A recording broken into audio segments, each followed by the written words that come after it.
Ils ont les yeux rivés sur RTACK, la chaîne de télé de l'évêque Mukuna. La petite fille ne va pas mieux.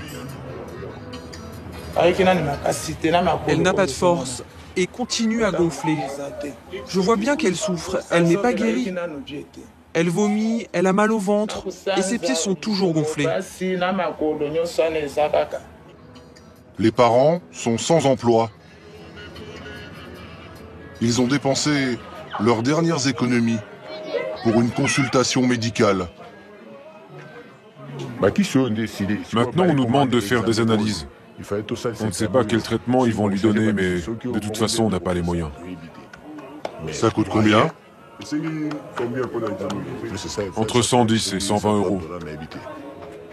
Faute d'argent, il ne reste à la mer qu'une option.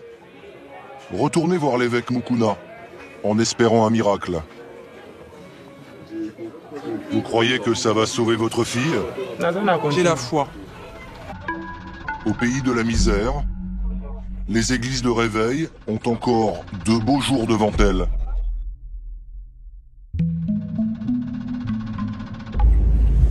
La grandeur d'un peuple se vérifie à sa spiritualité, à sa capacité d'adaptation, à son amour qu'ils ont entre eux, à leur courage. Que la paix vous embrasse les gars, c'est Jalik pour l'Antidoctrine. Donc aujourd'hui on va continuer la troisième partie des événements concernant les imposteurs véreux.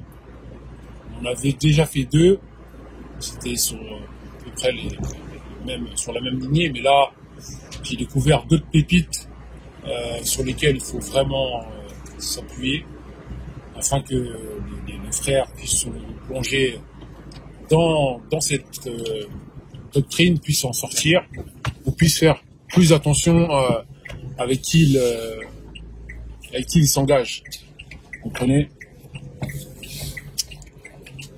Donc, très honnêtement, après avoir vu cette vidéo, bon, je me suis dit, franchement, on a pas mal de retard par rapport à ce monde.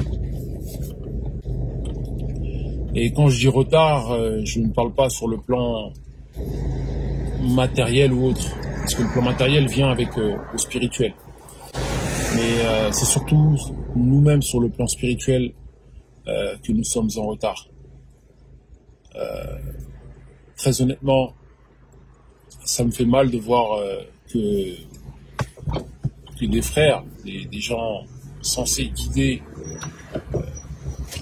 la communauté, ou voilà, leurs propres frères et sœurs, se retrouvent à les voler ou à leur donner des faux espoirs.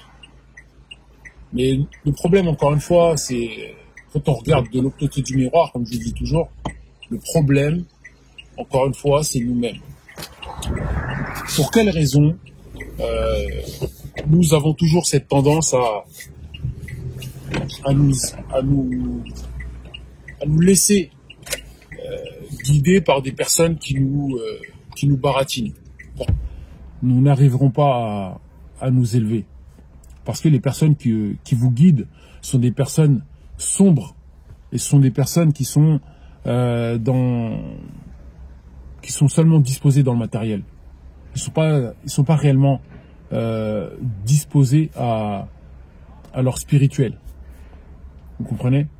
Ce sont des personnes qui n'ont pas fait l'effort sacré de s'élever spirituellement. Donc comment pouvez-vous, encore une fois, je vous le dis à chaque fois, comment pouvez-vous vous dire que vous allez être guidé par des gens qui n'ont pas de spirituel, alors qu'ils, soi-disant, ils vous prônent le spirituel parce qu'ils ont lu 1 ou 2 fois la Bible, ou je ne sais pas quoi, et finalement, on va pouvoir leur faire confiance. Non. Je suis désolé. Non. Vous voyez des gens, en fait, des espèces de guides qui prennent la religion comme un business. Et moi, je trouve ça déplorable, que ce soit en Afrique ou dans les Caraïbes ou aux États-Unis, hein, d'accord, ou je ne sais où encore. Mais en tout cas, ce sont souvent des choses que l'on voit dans notre communauté, où même les papes, là, François, je sais pas comment il s'appelle, l'autre là, le fou, qui était venu en Afrique, voilà, quand ces papes-là vont en Afrique, ils récoltent des milliards. Alors que nous-mêmes, nous avons du mal. Pourquoi nous n'utilisons pas ces milliards-là pour justement créer déjà nos propres... si vous voulez vraiment faire des églises, faites vos propres églises. Faites vos propres églises. Si vous voulez vraiment créer quelque chose. Parce que là, finalement, il y a des petites filiales d'églises, comme filiale KFC ou je sais pas quoi, là, McDo. Mais c'est quoi ça? Vous pensez réellement que, en fait, en créant un business autour de votre foi, vous croyez réellement c'est comme ça qu'on va s'en sortir? Sincèrement? Ah les gars. Écoutez, moi je vais vous dire quelque chose. Ça va vous paraître peut-être brut, mais c'est la réalité. Un pasteur qui n'est pas là pour votre bien, pour vous guider, vous d'abord, enfin pour vous faire comprendre que c'est vous d'abord et pas lui, comme on vient de le voir sur toutes les vidéos là concernant les pasteurs, tout ça, et en particulier cette vidéo là. Tant que c'est pas un pasteur qui est là pour vous et pour dénoncer les injustices et faire en sorte que justement de pallier à ces injustices-là, d'essayer de trouver une solution à ces injustices-là, parce que je suppose, enfin, je vous rappelle quand même que ce sont des Congolais, hein, d'accord, parce qu'on a fait cette vidéo-là par rapport au Congo, et nous savons très bien qu'actuellement, et depuis même 30 ans déjà, et même voire plus, je dis 30 ans, mais ça fait plus d'un siècle que le Congo est rasié. Et donc, à un moment donné, je me pose la question, moi, de savoir à quel moment ces pasteurs-là vont dénoncer ça. Je sais qu'il y a quelques pasteurs qui le font, mais ces quelques pasteurs-là ne représentent que un sombre chiffre, peut-être de 10%, voire 15%, pas plus. D'après ce que je sais, il y a pas mal de pasteurs, il faudra vérifier, hein, je vous dis, il y a pas mal de pasteurs du Congo qui travaillent avec le gouvernement. Voilà, ça veut dire que, bon, on n'appuie pas trop là-dessus, hein, voilà, hein, il ne faut pas trop, entre guillemets, réveiller les gens, pourtant ça s'appelle des églises d'éveil. En fait, je comprends mieux pourquoi il y a un regain de personnes de personnes noires, hein, qui ont de plus en plus de mal avec la religion, parce que justement ces personnes-là font l'amalgame entre la religion et les personnes qui guident, entre guillemets, la religion. Ces guides-là, c'était comme pour les gens de l'islam de l'époque. Vous voyez ce que je veux dire ou pas? Il ne faut pas confondre la religion musulmane avec les gens qui étaient soi-disant dans cette religion musulmane-là. Parce qu'encore une fois, un être humain reste un être humain. Un être humain a ses faiblesses, a ses forces et tout ça, a sa méchanceté, a sa bonté. Et là, c'est la même chose. C'est-à-dire que, malheureusement, on se retrouve aujourd'hui au Congo avec des guides, des mauvais guides, qui guident de milliers de personnes, voire des millions. Et c'est là où il est le problème. Et ils les guident comme si, je sais pas comment vous expliquer, comme s'ils étaient arrivés, comme si le Congo était au sommet. C'est de la méchanceté pure et dure. Moi, je vous le dis. Pourtant, très honnêtement, moi, je suis un croyant. Mais pour moi, c'est de la méchanceté pure et dure de faire ça. C'est-à-dire de faire comme si de rien n'était. De vivre dans le déni. Alors que là, c'est flagrant qu'il y a un problème monstrueux. Il est flagrant que les guides ne sont pas au niveau. Et j'aimerais dire aussi que ces guides-là, encore une fois, se jouent des pauvres analphabètes qu'ils ont autour d'eux. Parce que la religion, avant que justement que vous puissiez faire votre choix, pour moi la religion c'est comme, c'est une initiation. C'est-à-dire que tu peux pas être initié si, pour moi de mon point de vue, hein, tu ne sais pas lire, tu ne sais pas écrire, tu connais rien, tu n'as aucune force d'analyse. On peut te faire croire ce qu'on veut. Et à un moment donné, il faut vraiment qu'on fasse cet effort-là de lecture, d'apprendre justement à lire, à analyser les choses, analyser un texte, etc.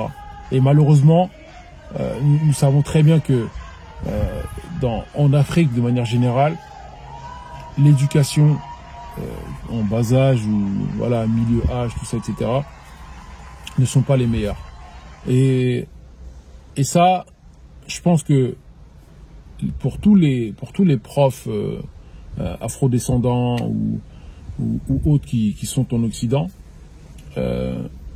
j'aimerais faire un appel afin que vous puissiez justement, comme les Haïtiens l'ont fait fut un temps, aller en Afrique, ok, revenir en Afrique, et puis voilà, par le biais aujourd'hui, il y a des personnes qui ont les moyens, hein, c'est plus comme avant. Il y a aujourd'hui des frères noirs millionnaires, même multimillionnaires, qui peuvent éventuellement, si on leur expose le projet, qu'ils puissent s'attarder dessus et trouver le moyen de pouvoir justement construire des écoles et faire en sorte que l'éducation soit quelque chose de sérieux. Parce que là, au final, j'ai l'impression que nous allons dans tous les sens. Et voilà, ça veut dire que on peut être manipulé à la guise de tout le monde. Et c'est bien ça, c'est là où est tout le problème.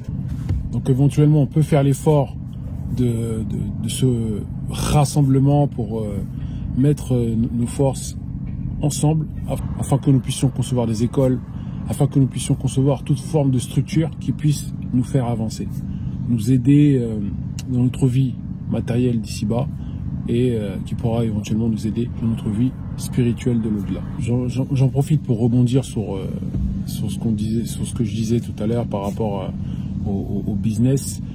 Si ces pasteurs-là avaient justement le sens de l'honneur, le sens du courage et le sens patriotique, je pense que nous ne serions pas là, et surtout que ces pasteurs-là arriveraient à monter des espèces d'assemblées, des réunions, de faire des réunions afin de transmettre à la population leurs connaissances et sur le business, parce que je suppose que ce sont de très bons businessmen, ça j'en doute pas.